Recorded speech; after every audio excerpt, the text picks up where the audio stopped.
Yeah. So, so we are discussing the what is the meaning of Sanskrit. Yeah, as Mandata Mahodaya said, Sanskrita means Samyak Kritam. So this is the etymology, suggested etymology of Sanskrit word. Kritam means done and or put together, and Samyak, the first part, San or Sam, indicates that it is well done or purified, as you said, Sanskrita, processed or purified or properly done, properly made. So as you can see, this language name, there is no actually name for the language. The Sanskrit, the name for this language, this which is now we call it Sanskrit. Now it is known as Sanskrit, has been given, has come into this practice quite late. And this was not called Sanskrit language in previously. Yeah, Vinavi. Yeah, Namaskar. Sorry. Are you showing the PowerPoint, the slides? Because we can't see anything. Oh, did you lose it? No, we haven't been seeing it since first. I don't know if the others were seeing it since when you came back. No, we have not seen it. Yeah, we don't see. Come on, let me share it.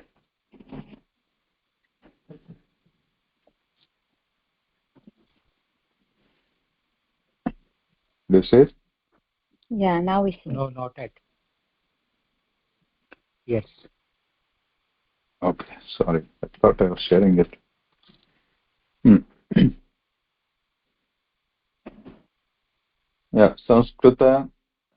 So this name for actually there is no name. This is a made-up name. When you call Hindi, Hindi belongs to the people who lives in that belt, in those near Sindhu River, or when we call it English, people who live in England, so on. Right? But the Sanskrit is not like any the word given to a region or a group of people. It's just it means something. It means it is well done. Samyak Kritam means Samyak means well, Kritam means done, process purified, etc. Right? So this word or the name for the language also, it's a very modern one, like recent one, maybe after the 6th century, etc. Before that, it was just there was no name. It was just a bhasha. Bhasha means one which is spoken. Um,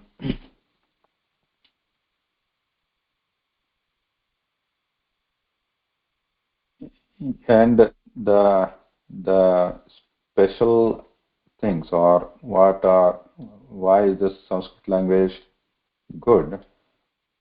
Why is it called Deva Bhasha, which you have already enumerated it, right? Some of the points. That one thing is that its grammar, it is one point, its grammar is very sound in the sense it's very well structured. Then second thing is this language is very well suited for accurate description or describing anything precisely or completely. Why? Because the words here in Sanskrit language, they have very etymological origin. In the sense, etymology is the origin, but they are all very well based in etymology. Every word, like even the word Sanskrit, as we are seeing now, it has an etymology or the what you call nirvachanam in Sanskritam, nirukti. So they are very well defined. The origin is very well defined, how they are formed, how each word is formed. So if you start looking at each of every word it is like that, every word. So in comparison to other languages, many other languages also have their words in their the words in other languages, they also have their etymological origins, but sometimes, most of the times, they are lost or we don't know them. Some of them may not have that. Some of them may be borrowed from other languages.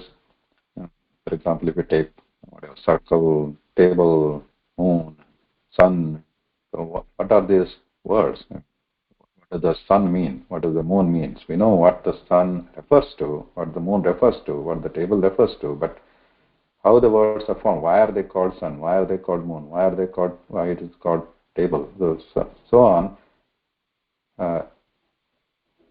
it's not very clear, or the etymology may be lost, or it may not be there.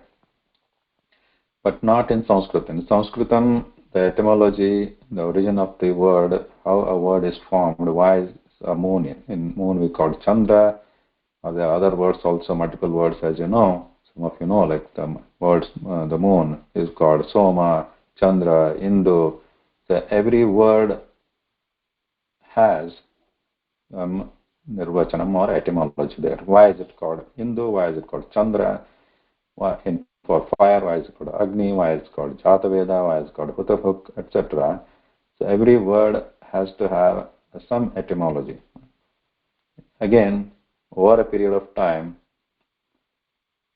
this is a very ancient language. We don't know when, we don't know when this language originated or when it was formed, because the Vedas themselves, they are many, many years old.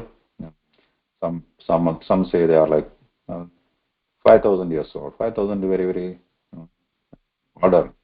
Some say it is like 10,000. Some say it is 30,000 years old. Some 70,000 years old. So we really do not know when this language originated. We are talking about what this 10,000, 5,000, 30,000, what I said. That is what some estimations for Vedas, not for this language. And Vedas themselves, they are very well formed, very well structured, very advanced formations are there. So that means that if at all this language has some origin, that must be even much more before the Vedas were compiled. So that's a different subject again. But every every word here has the etymological root, and that is the beauty of this language is the etymological roots, or how a word originates, that is to date preserved. That is important here. And when we start looking at the etymologies and using them from that sense, why is Chandra called Chandra, and why is Agni called Agni, fire? When we start thinking about it, then we start feeling that the Sanskritam, yes, it is well formed, and it is really like an artificial language, or like a made-up language, because once we understand how the words are formed, then there is a lot of flexibility, in the sense we are not restricted to use the single or one particular word for that to refer to an object. Like when we want to refer to Agni or fire, if somebody says, okay, this is Agni, as a new learner of the language, yes, we can assume that we'll start using Agni for that. But when we understand what is the meaning of Agni, or why is it called Agni, then at a certain level it will be very flexible, in the sense then we can make our own words to refer to that particular object. For example, for Agni, we can say Hotabhuk or Sapta Jufa, etc., etc. Why? Because it depends on what the object represents, what the object stands for, or what it is doing, what is its function. So based on that, one can start forming different words, or referring to that object by different words. You can combine different parts of the language, structural fundamentals or pieces in the language, and bring them together, and then form some word to refer to that object. So that's why it's called Sanskrita. Sanskrita. So Samyakrita, well formed, because it has very, very strong foundation in the etymology. Like even the Veda, the word Veda itself, why is it called Veda? Why is it called Upanishad? Etc. So if we understand, then we really start enjoying the language. Any questions or comments here?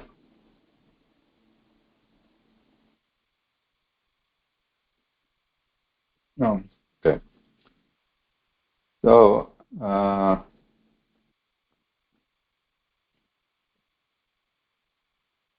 Vedanga,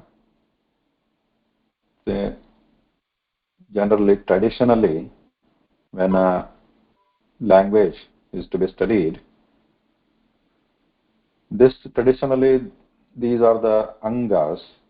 Anga means limbs or branches. You can think of branches. Veda anga. Veda anga. So here I am writing the words in using the Roman script, or which is used for English. But soon we'll start using the Devanagari script. But in the beginning, I'll just use this Roman script here. So Vedanga means the branches or supplementary branches to the Vedas, which are shown here. There are 6 in number. Shat Vedangas, Shat means 6 Vedangas. Or they are not actually parts of Veda, but they are supplementary uh, branches which help to study the Veda. In the ancient time, traditionally, when the study was to be done, it's mainly about Vedas. Veda means Veda. The meaning is it's a knowledge. Right? It's a collection of knowledge. So it could be any Veda, like we have this famous 4 Vedas, or there could be other types of Vedas, or like Jyotirveda, Dhanurveda, Ayurveda, etc. Right, Upavedas. So right now we can think of they are just collection of knowledge. It could be just science also, right? Just modern science or medicine, etc. To study those, the language is important. We need to know the language. To know the language, what is important? How do we approach the study? So the 6 branches were suggested, supplementary branches here. So one probably you know already, that is grammar, Vyakaranam, which is the second one, which is shown here. And the first one is shown Shiksha, phonetics. The third one is Nirukta, etymology, how a word is formed, what is the etymology for different words. Chanda is metrics.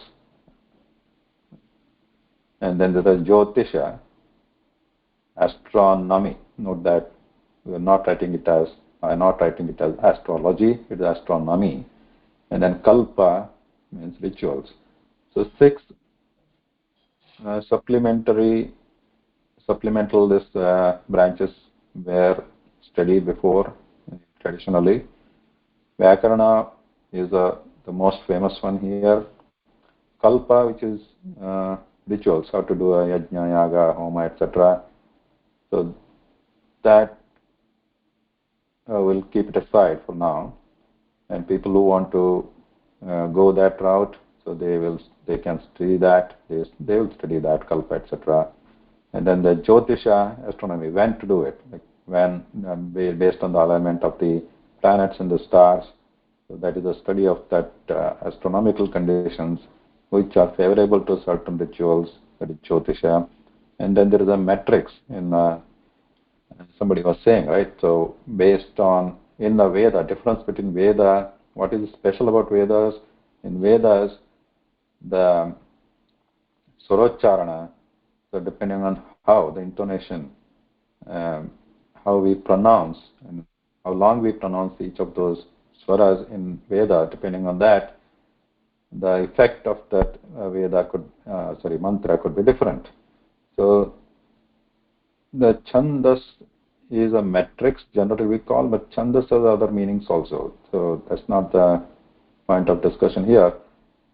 But just note that for now, at the high level, chanda is a different way of composing a verse or a poem. And which will allow us to recite shloka in a different ways.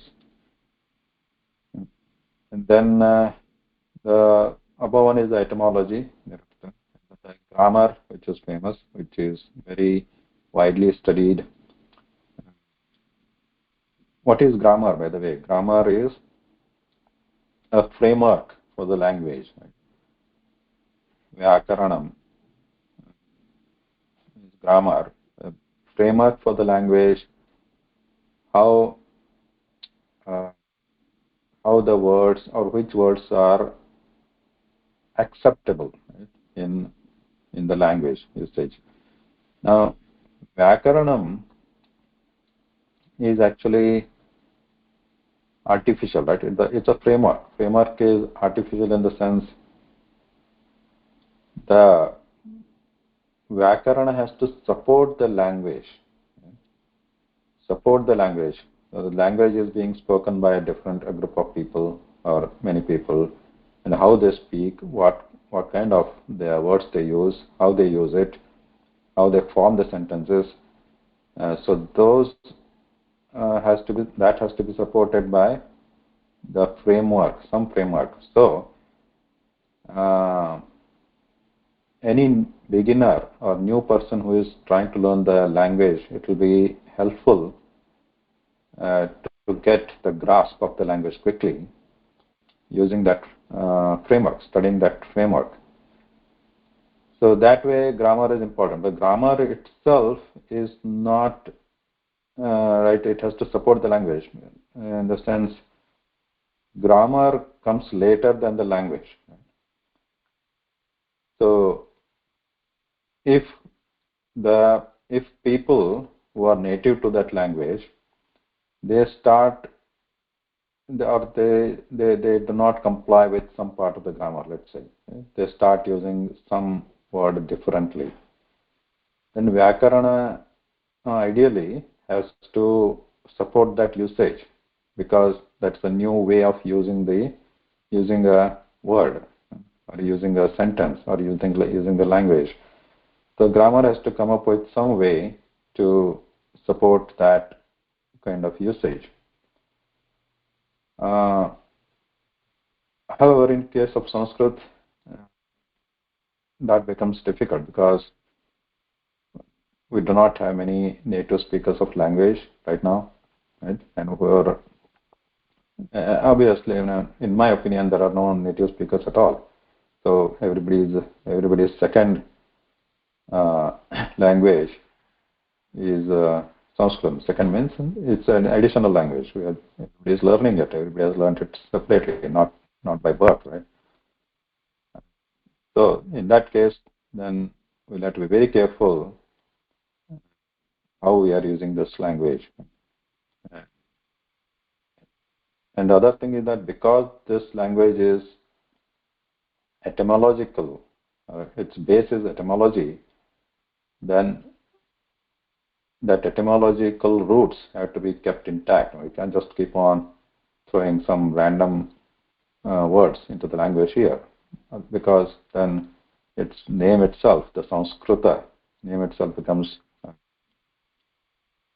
useless. Then it doesn't remain Sanskritam. Then that's fine. The new people can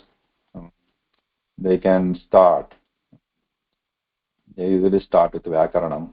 You might be having some grammar books also, right? How to different parts of the grammar, that may be explaining. Generally, when the beginners in the language start, they start with the Vyakaranam. So what are the different genders? What are the different numbers, and what is present tense, past tense, etc., how to form a sentence. And they keep on studying this Vyakaranam. Uh, However, what many times people miss is the Shiksha, which is the very heart of this language. Shiksha, the phonetics, how to pronounce. Pronouncing is the very basic thing which is needed, or it's essential, it's mandatory to know and pronounce it correctly. Because based on the pronunciation, the meanings can be different. And if you are talking about mantras or Vedas, etc., there the effects also can be different. Unlike Vyakaranam, unlike grammar, which is an artificial framework for the language, phonetics or the Shiksha is not artificial. It is natural because the pronunciation is through our mouth and how we speak and how we pronounce, not speak, how we pronounce, that is phonetics. That is natural because it is all based on our pronunciation techniques, and it has to comply with the Shiksha guidelines. Shiksha means, here Shiksha also has different meanings, but here we are referring to phonetics, pronunciation, the science of pronunciation. So it has to be accurate. We have to try to be accurate there. So in this course, we'll be studying, I'll be starting with phonetics because that is important, though this beginner's course will not be doing the detailed study of Shiksha. For that, I had a different, some few years back, I had a different course, short course, like 10, 12 classes of Shiksha. You can refer to that if you have time. There's a playlist on YouTube. But in this course, we can quickly go through some of the phonetics basics. And then when we study some of the sentences in this course and the words, we'll be touching base on the basics of grammar. Again, this is not a detailed grammar class. And when we are going through the course or lessons, wherever needed, and wherever it makes sense, we can also look at some of the etymology of some of the words, if it is interesting for you. Any questions or comments?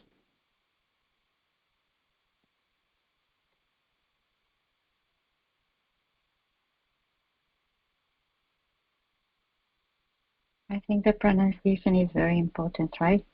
Especially to be able to deliver what you want to say. Right. Pronunciation is important, very important. And if some of you might be from different backgrounds, in the sense the way even from within India also, the people from different regions, they come from different backgrounds, how they speak, how they pronounce certain sounds or letters. So in Sanskritam, the guidelines for pronunciation are very clear, and we should all try to follow them. It may not be 100% accurate, but at least we can try to follow it so that we form a baseline, or we all follow the same guidelines for pronunciation. If I am from certain part of the world, so I may be pronouncing this whatever, some, like, for example, this some word in a certain way, because that's how certain sounds are pronounced in that part of the world, in their language, in that language. But when it comes to Sanskritam, the guidelines for these pronunciation they are very clear, and we should try to adopt or mend our pronunciation for when we are speaking Sanskritam to those guidelines.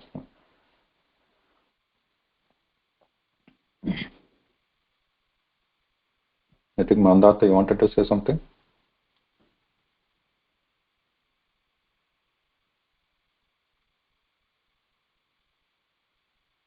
Okay. Can't hear you.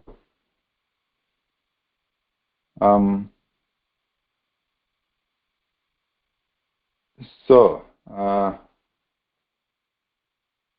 Arudha, can you let's try before going to the pronunciation part of it section? Can you quickly read the words on this slide?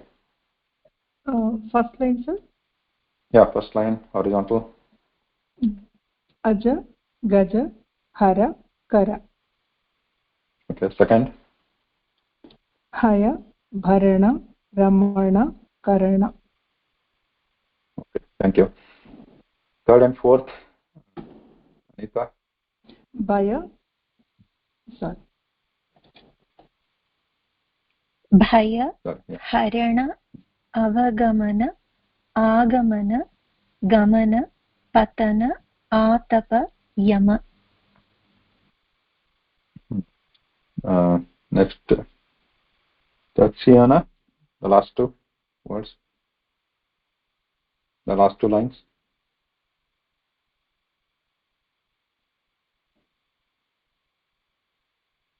No, they are muted.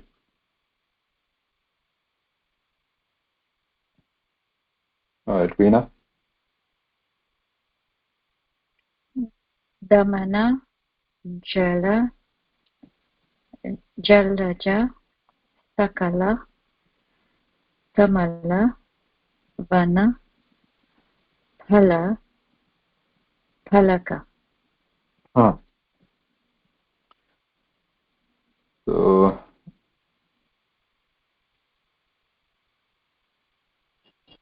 Sir, one doubt, please. Is it Phala or Phala? Phala, Phala. Not Phala, Phala. Is this a P sound or F sound? P, H. Okay. PH. Okay, thank you.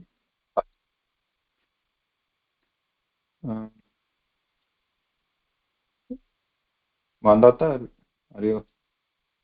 Mahoday, are you? I think there is some audio problem with you. Tatsiana, are you there? Yes, I'm here. Yeah. Can you please read the words on this slide, first two lines? First two lines, okay. Rama, Hari, Nila, Guru. The second line is Uluka, Pitra, Peya, Jai, Me. Great. So, Acharya, should I read? oh yeah, please. Can you hear me now? Yes, we can hear. Ota, Nauka, Harina, Purana Purusha, Jagiri, Jagarati, Davanala, Vatayana, Nidhanika. Yeah. So, what I'm hearing is pronunciation of everyone is great. So, also you can read the Devanagari script here. So we don't have to spend too much time on it, but we can quickly go through it. So the other interesting thing about Sanskrit language is it does not have its own script, or what we call in Sanskritam lipi. And it doesn't have its own script. Basically, you can use most of the scripts in the world, not most, many scripts. I don't know all the scripts, but many scripts which, you can use any script, many script, to write a Sanskrit word. So as you see, that means Sanskrit was predominantly spoken language, spoken bhasha. Bhasha, when you say bhasha, which we generally translate to language, bhasha means the one which is spoken, not necessarily written. But when we want to write it, we need a script, and the script can be anything, like what you see here before you. You see the Shiksha, Vyakarana, use the Roman script instead of Devanagari script. You can use, if you have any other phonetic script which supports the phonetics, those kind of scripts can be used. I don't know, Tatsiana, what script do you use in Russia, Belarus? Acharya, one doubt, please. Yes, please. Which can be spoken is bhasha. That is bhashanam. Bhashanam chesedi bhasha. Which can be written, is there a word for that? Sorry, I missed your question. What is the question? The language which can be spoken, is there is a word for that? That is bhasha. Okay. As I said, which can be written, is there any word which can be written? Okay, no, and I think I understand your question. I was saying, when we say, can you see what I'm writing? Yeah, we can. So this is bhasha. Bhasha. Bhasha, for example, when you say Hindi bhasha, Sanskrita bhasha, or English bhasha, Russian bhasha, German bhasha. So when we say bhasha, we translate that generally as a language, right? When we want to say German language, we say German bhasha. Hindi language, Hindi bhasha. So I was referring to what is meant by bhasha. What is meant by bhasha? Bhasha means etymology. I'm referring to what is the meaning of the word bhasha. Bhasha means something which is spoken. Something which is spoken. So, what is that your question? Are you asking me what is the word for something which is written? Yes. Yes. So we can call it lekha or lekhanam or lekha, something like that. Lekha, lekhanam. Okay.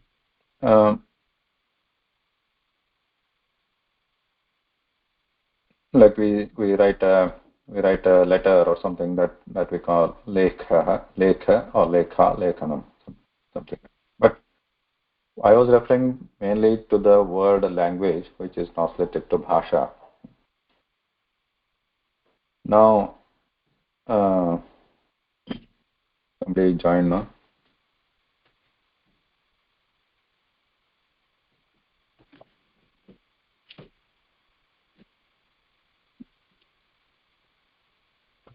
Somebody joined just now. Charles, and introduce yourself, please.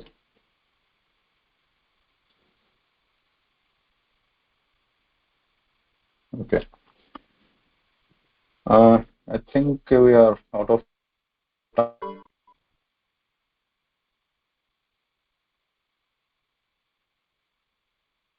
Looks like we again alone. Okay. Yeah, We we wait. lost him. Yeah.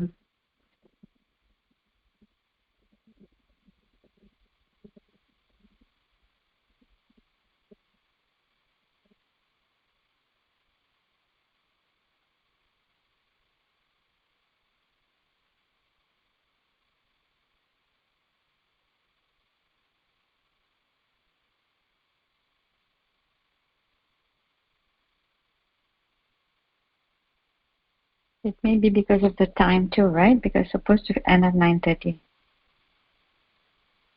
Well, before it was not like that. I don't know, maybe just today connection is bad. Usually it's not like that. The classes for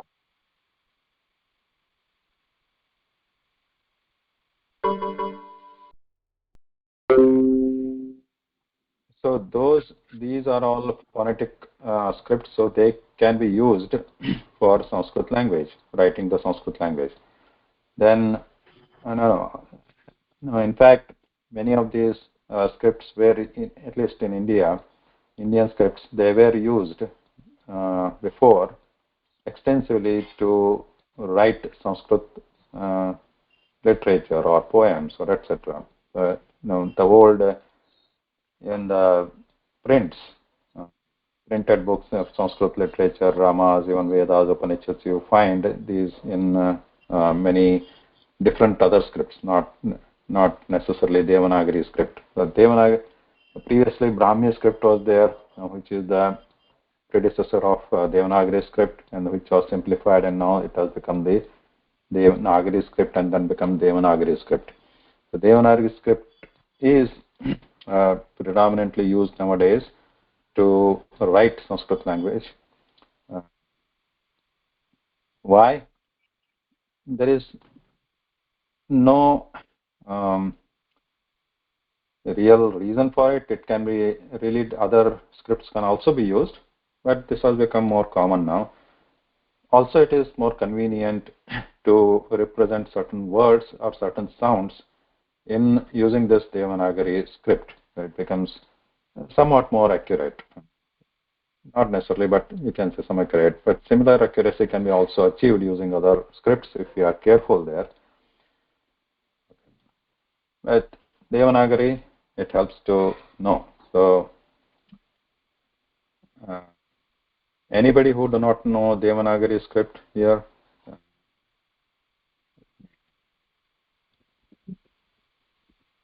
Solius, do you know Devanagari script, or is this new to you? I know, yes. You know it? Great. Okay. Otherwise, if somebody doesn't know this Devanagari script, if they want to practice Devanagari script, there are workbooks available, which I made it available on this website. This website is one of your resources, which is my own blog site. But on this blog site, bhashabodha.blogspot.com, you can go to this classes tab.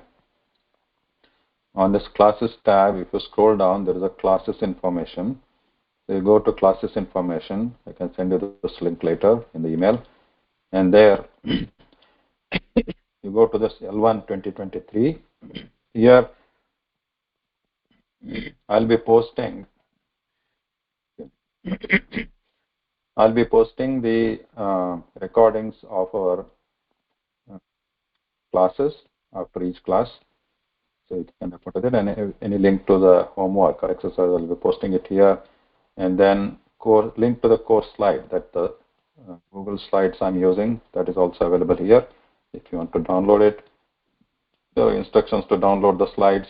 And here, there are a few other links here. Now, Devanagari workbook is one of the links. If you want to practice writing Devanagari, you can download this, and you can also, there are two workbooks, so like consonants and the conjuncts. So there are different letters are there. If you want to practice that, you can download. And these workbooks are made available freely by another writer.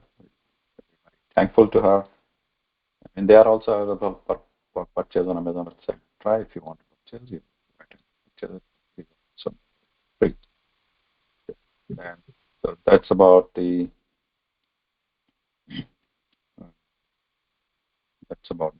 workbooks, Devanagari workbooks. Now, in Sanskrit language, we'll stop discussing about other languages, but in Sanskrit language, how many letters are there? When we say letters, I'm not sure. The letter probably in English means something which is written, right? Letter, written or script. But Now here we are in Sanskritam, we have to refer to it as a sound, which is pronounced. For example, here we are seeing like a, e, etc. Right? These are different sounds. Ka, kha, ga, ga, different sounds are there. Now, in the universe, in nature, we hear different kinds of sounds, right? What kind of sounds we hear in nature generally? Do we hear these sounds in nature naturally, like a, e, ka, ka, etc.?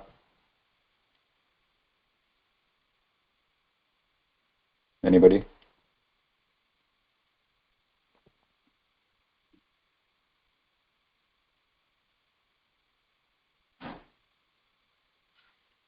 Hello? Can you still hear me? Can you repeat this Oh, yes, question, we can. please? Yeah, I was asking, so what kind of sounds do you hear in nature? Wind. Wind, okay. And You hear animal sounds, you hear yeah, sounds of the birds, sounds of the insects, right. uh, water, Mm. Yeah, Trees. water, thunder, all these kind of sounds. thunder, or even this musical instruments. They may not be like really nature, but anyway, we keep on hearing all these different kinds of sounds through our ears. We sense them. So even this also, these kind of sounds are also there. Right? The wind also can make the sound sometimes, or even somebody speaking is also a sound, right? The ka, etc. And the animals also may be making some kind of cha noise, or birds may be making some chi noise, some noises. So you remember that, know that those sounds, many times we call them a noise. Right? And we can classify or categorize these different sounds. Uh, so some of the sounds are selected here to be to form them, to form the words. So those words can be used in our language. Make them sentences using the words, and that forms the language. And these certain sounds are selected sounds which are available in this universe, or universe in the sense nature. So there are in the words, there are all kinds of, in the universe there are all kinds of sounds they are floating around, they are available. And what are basically the sounds? They are frequencies, right? They are the waveforms. When the certain pressure is formed in the air is needed to form the sound, and that produces the sound. And different every sound has a different frequency or different wavelength, you can call, right? So there are all kinds of wavelength or frequencies are possible. um, that is that's kind of analog. That's infinite. There is no limit to it. Only certain sounds are possible in this universe, certain are not. So it's not like that. It's a range, complete infinite range is possible. So that we can keep on, we can hear. But only certain sounds are selected, like here, which are shown here. E, e. We don't select the certain sounds which are made by birds, or even within this uh, more defined frequencies also, we exclude some of the sounds and then only keep certain sounds for, and using these sounds we form the words, which can be used in the sentences, and only those words are making meaning to us. Only those words make sense to us when used in the sentence. So the words have to make some sense to form in the language, right? And only certain sounds from the spectrum of infinite number of frequencies in the universe, only selected sounds are used to form the basis of the language here. So which are those words, which are those sounds here? Why I'm calling sounds, I'm not calling them letters, because they are actually sounds, and any script can be used to write those sounds. Now these sounds are a, I, U, R, G, A, I, O, how. That is the first line. And there is a Anuswara Visarga, which are represented in writing with one dot and two dots, and they cannot be pronounced by themselves independently. We need help of some other sound to pronounce it, which we'll see a little later, which I think you may be familiar, but we can revise once again. Then there is another set here, which is shown at the bottom here, which are called consonants: ka, kha, ga, kha, cha, cha, ja, cha, nya, ta, tha, da, dha, na, ta, tha, da, dha, na, pa, pha, ba, bha, ma, ya, ra, la, va, sha, sha, sa, ha. So this is another set which are called consonants. And the first line, which first set was called swara or vowel. So using these, different words in Sanskrit language are formed. And there are some edge cases, some exceptions in which there could be certain sounds which are not represented on this chart.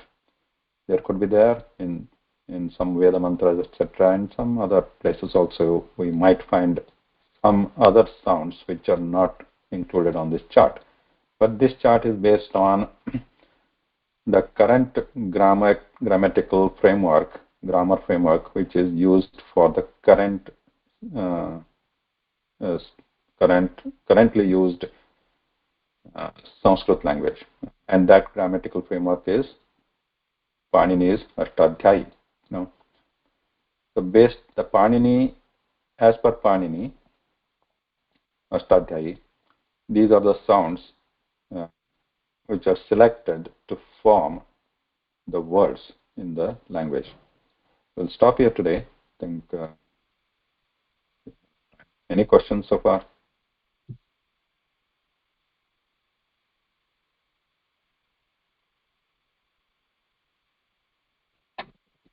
Sir, it may sound silly, but I have a doubt for so many years.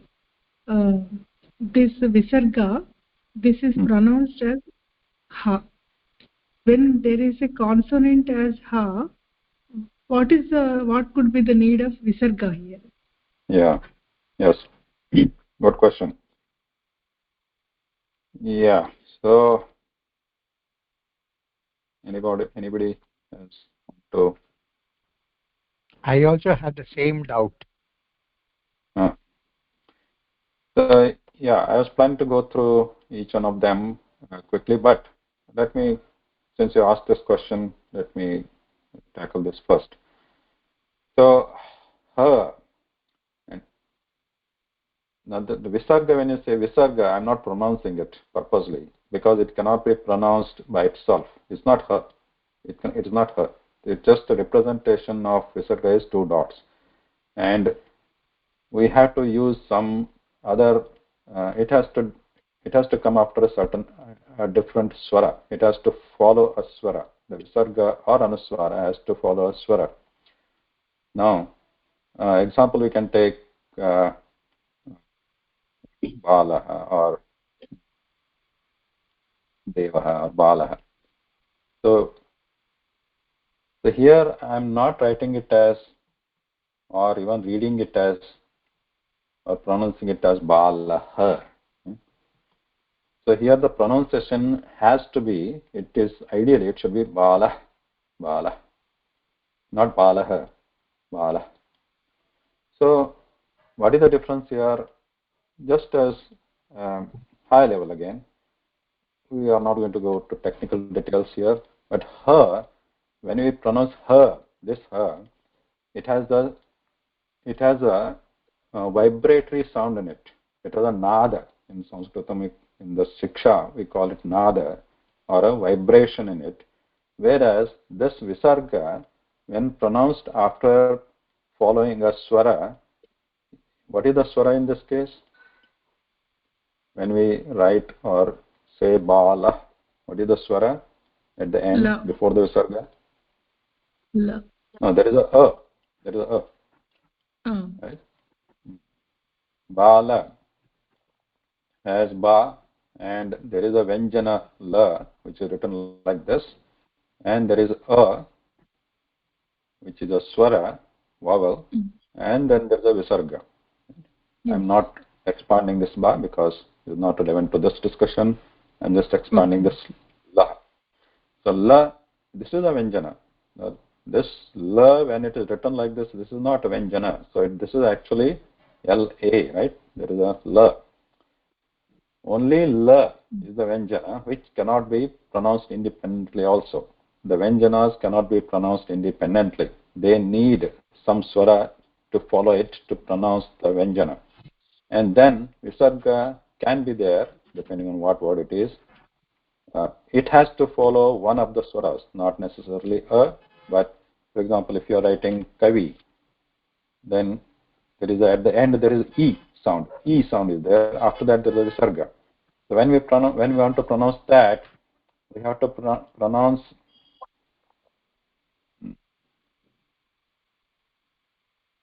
Kavi. Not like Kavihi. Kavihi. Oh. This is, if you notice, or if you put your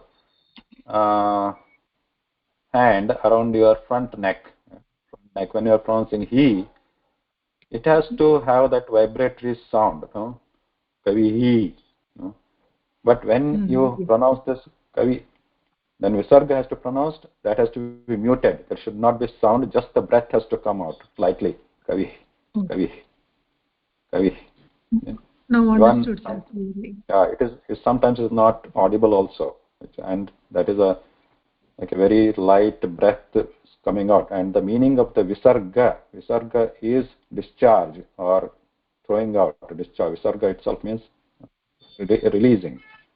Like you might have heard Visarjana, right? Visarjana, another name for Visarga, that sound is also Visarjaniya. Visarjaniya means to be released. The one which is released. What is released? Breath is released, but not nada, not vibration is not released. So in this case, her, when we say her, vibration is there, but Visarga, Visarjaniya, there is no vibration. It's a light breath, Kavi, or Rama. Then this basically follows Nambudri tradition. Follows? Nambudris, they don't say Rama, they only say Rama, Kavi. Yeah. I think you're referring to some community, right? Nambudris are priests from Kerala. Priests, yeah. Rama, Kavi. Rama, that is how they say. And note that this Visarga is an add-on or follows the sound of the previous swara or vowel. So here it is following a, so it becomes Rama. Whereas here it is following e after Kavi. So it has to follow that e, Kavi. Kavi. It is not Kaviha. So sometimes I heard people pronouncing it, when we write it like this, they think that it's a different sound. They pronounce it as Kaviha. Kaviha. Kavihi. It is Kavihi. Kavihi. Kavihi. That E, after E, that Visarga has to follow that E also. Kavihi. Similarly, if you have a Guru. Let me take leave. I have to go for the other class. Sure. Yeah. Guru. Guru. Who? Guru. Guru. Yeah. Not Guru who. Or yes. Guru ha. Guru ha, Guru who, both are not correct. Guru. Guru. We'll stop here today. Thank you. Dhanyawada. We'll meet again next week. Namaste. Thank you. Namaste. Dhanyawada. Dhanyawada.